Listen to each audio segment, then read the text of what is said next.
Tignan nga natin tong ano, pinawiring niya ate. Kasi sinasabi niya laging napupundihan ng ilaw. Kasi yung ibang nagwa-wiring naman, harap lang yung nilalagyan ng switch. Kailangan pag nag-wiring tayo, kasama niya yung likod. Kasama niya dito sa likod pag nagwa-wiring tayo. Yan.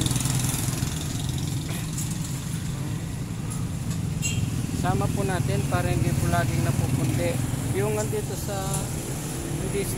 sa speedometer. Yan. Kailangan isama din natin sa switch para hindi siya napupundihan. Ito ring ilaw. Kailangan may switch din. Harap lang kasi ang kinukuha ng iba. Hindi na kinukuha dito sa code. Ayan.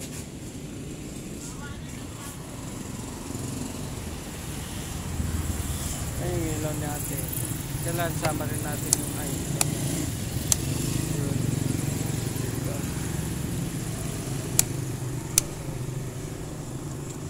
Okay. Yun. Siguro hindi na mapupundihan si ate na ito. Tignan natin. Ate, madi ka mapundihanin ate.